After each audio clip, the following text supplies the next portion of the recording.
Minha saudação à Reverendíssima Bispa Marinês Bassotto, a quem agradeço o convite desta pregação, e na pessoa de quem cumprimento o clero e toda a liderança leiga desta querida diocese, bem como a família da Reverendíssima Bispa. Iniciou esta pregação afirmando com o salmista: saibam que o Senhor é Deus e foi Ele quem nos formou e nós lhe pertencemos. Somos seu povo e rebanho que Ele pastoreia. Salmo 100, versículo 3. Esta é a afirmação de uma pessoa judia cujo povo, sofrido sob o jugo da escravidão, precisou inúmeras vezes recordar que também contava com as graças de Deus. Mas bem pode ser a afirmação de cada um e cada uma de nós aqui presentes. E, sobretudo, pode ser a afirmação dos povos e culturas que, em situação análoga à do povo de Israel no Egito.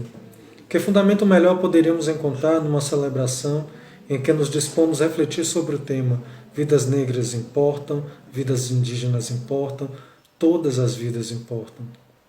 Seja qual for a situação de desventura por que passamos, enquanto povo e individualmente, mantenhamos firme a consciência de que somos provenientes de Deus, que cuida de nós como o pastor ao seu rebanho. Se você tem sentido que precisa de uma palavra de motivação, então você fez a coisa mais certa em participar deste culto, porque Deus hoje vai te lembrar que Ele não abandona ninguém. Mas saiba que este culto é também para te lembrar que você não deve deixar ninguém para trás, porque nos pertencemos uns aos outros, umas às outras, porque todos somos pessoas escolhidas por Deus. É precisamente a consciência desse pertencimento a Deus que encontramos na primeira leitura desta celebração, extraída de Êxodo 19, versículos 2 a 8.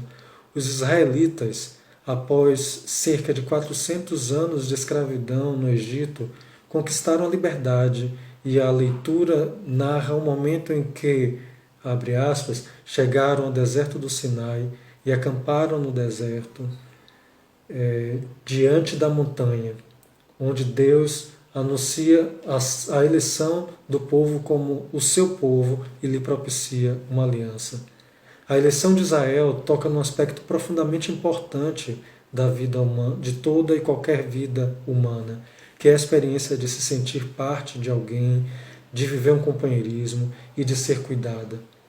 Isso faz parte dos anseios comuns a todo o gênero humano, mas, sobretudo, a quem nunca se viu valorizado em si, mas sim pela expoliação que poderia propiciar. Com a aliança estabelecida no Monte Sião, no Monte Sinai, Deus alcança o âmago dos anseios israelitas e proporciona um revés da experiência da escravidão no Egito. Não se trata de uma imposição, nem de uma relação de usurpação, mas de uma proposição aos pequeninos e pequeninas, feita pelo Goel, palavra hebraica que significa o Redentor, aquele que tem força para zelar e cuidar. Vocês viram o que eu fiz aos egípcios e como carreguei vocês sobre asas de águia e os trouxe para mim. Êxodo 19, 4. Diz o Senhor aos israelitas. É como se Deus dissesse aos hebreus: vocês sofreram nas mãos do faraó. Suas lágrimas pareciam não ter fim, eu sei, mas nunca foram esquecidas por mim. Eu sempre estive e estarei aqui para levantá-las em suas grandes angústias. Queridas irmãs, queridos irmãos, a segunda leitura extraída de Romanos 5, versículos 1 a 8, nos traz uma mensagem de consolação, de perseverança e, ao mesmo tempo, uma provocação. O apóstolo Paulo, judeu com cidadania romana, homem de dois mundos, procura assegurar que as pessoas romanas estejam incluídas no amor de Deus, sem que isso signifique, contudo, a revogação das próprias promessas de Deus a Israel. Essa promessa nós a encontramos na primeira leitura de hoje. Abre aspas, portanto, se me obedecerem e observarem a minha aliança, vocês serão minha propriedade especial entre todos os povos, porque a terra toda pertence a mim. Vocês serão para mim um reino de sacerdotes e uma nação santa, fecha aspas, Êxodo 19, versículos 5 e 6. Mas esta lei sobre a qual se assenta a aliança é apenas para os hebreus. Para os romanos, então, não há espaço para uma aliança com Deus? Esta é a pergunta que Paulo tem diante de si e que enfrenta para incluir os romanos naquele amor do qual nada pode nos separar.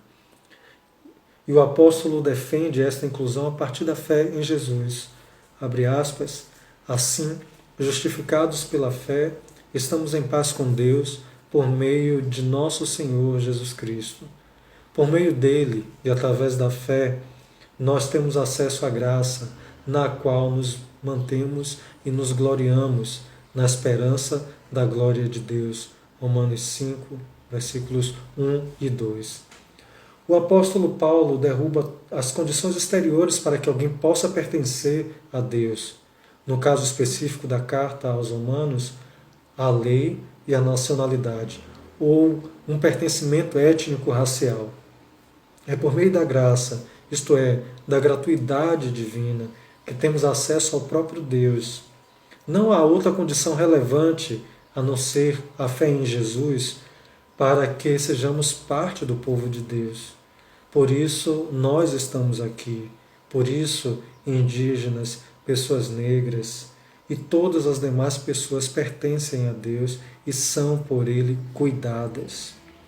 Lembram quando eu disse no início que podíamos afirmar com o salmista: saibam que o Senhor é Deus, foi Ele quem nos formou e nós lhe pertencemos, somos seu povo e rebanho que Ele pastoreia. O que fiz até aqui foi uma grande digressão do que já sabemos. No entanto, da segunda leitura, desejo mesmo me concentrar nos versículos 3 a 5. Nós nos gloriamos também nas tribulações, sabendo que a tribulação produz a perseverança produz a fidelidade comprovada produz a esperança, e a esperança não engana, pois o amor de Deus foi derramado em nossos corações pelo Espírito de Deus que nos foi dado. Vivemos tempos de grandes tribulações no que diz respeito à segurança das pessoas serem quem elas são, de nós sermos quem nós somos. Nunca chegou a ser erradicado por completo o racismo em nosso país, mas retrocedemos ao ponto de ouvirmos a absurda interpretação teológica do povo negro como amaldiçoado, com base no Gênesis capítulo 9, e ao ponto de vermos esforços missionários desde agências governamentais para alcançar povos indígenas isolados, como se Deus impusesse a necessidade de conversão desses povos para que eles sejam considerados seus e por eles sejam cuidados. Todas as pessoas são bem-vindas entre nós, sem sombra de dúvidas. Mas nosso anúncio a elas, nossa entrega da Bíblia, não pode resultar na tomada de suas riquezas, na perda de seus territórios e tampouco na devastação de suas próprias vidas, como aconteceu em tempos passados e ainda persiste em dias atuais. Faz tempo sabemos que o genocídio dos povos indígenas e do povo preto nesse país, mediante assassinatos negligenciados pelo Estado, às vezes porque cometidos por agentes do próprio Estado, mas escancarou-se nos últimos tempos o que alguns sempre disseram e nem todas as pessoas entendiam. Há um genocídio indireto, em curso desde sempre, cuja principal estratégia é privar nossos povos de direitos básicos, água, alimentação, moradia, saúde, etc. O que agora resulta sermos o epicentro constante da letalidade da Covid-19. Então, estão nos matando desde sempre, direta ou indiretamente. Estamos em dias nos quais escutamos, boquiabertos, homens do Estado responsáveis pelas políticas públicas para os povos minoritários dizerem: eu odeio o termo povos indígenas. O movimento negro, os vagabundos do movimento negro, essa escória maldita. Mas não nos desesperemos, irmãos e irmãs, a tribulação produz a esperança, e daí nasce, a tribulação produz a perseverança, melhor dizendo, e daí nasce a nossa esperança. Mantenhamos-nos firmes, porque Ele cuida de sua gente. Ele derramou em nossos corações o Espírito Santo, de modo que podemos dizer que quando somos frágeis, é então que somos fortes. 2 Coríntios 2, 12. 2 Coríntios 12, 10. Aqui, meus irmãos e minhas irmãs, desejo falar com muito carinho a vocês. Entendo que estamos recebendo um chamado, enquanto igreja, para ampliarmos nossa participação na luta antirracista do nosso país. Escutamos no Evangelho de Mateus, capítulo 9, versículo 35, a capítulo 10, versículo 8, que Jesus percorreu, abre aspas, todas as cidades e povoados, ensinando em suas sinagogas, pregando a boa notícia do reino e curando todo tipo de doença e enfermidade, fecha aspas, Mateus 9, versículo 35. Na segunda leitura havíamos escutado que quando éramos fracos, Cristo, no momento oportuno, morreu pelos ímpios. Quer dizer, recebemos de nosso Senhor e Salvador o exemplo para nos dispormos a tudo quanto necessite de nossos cuidados. Jesus continua a ter compaixão das multidões cansadas e abatidas, como ovelhas que não têm pastor, e continua a nos dizer: a colheita é grande, mas os trabalhadores são poucos, por isso peçam ao dono da messe, da colheita, que mande trabalhadores para a colheita. Pede-nos como quem deseja nos sensibilizar, como quem deseja ver nossos braços estendidos à sua missão.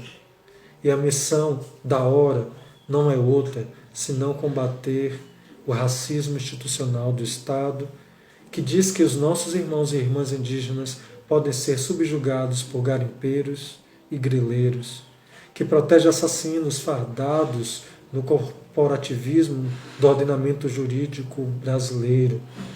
Isso não pode ser naturalizado. Isto não é moral, não é justo, não é bíblico o estabelecimento de privilégios de uns sobre outros, de umas sobre outras, com base em ridículas teses de supremacia, de quem em Deus tem sua origem igual a todos os demais. Sabemos que vidas negras importam, vidas indígenas importam, todas as vidas importam. Mas sabemos também que somos como ovelhas no meio de lobos. Mateus 10, 16. Por isso pedimos à Ruá Divina que nos inspire os caminhos a trilhar com prudência e simplicidade, mas que trilhemos esses caminhos, que escutemos de Jesus a missão desta hora do dia, a última hora do dia, e nos coloquemos como cooperadoras e cooperadoras, trabalhadoras da última hora. Bênçãos sobre todos nós. Um abraço.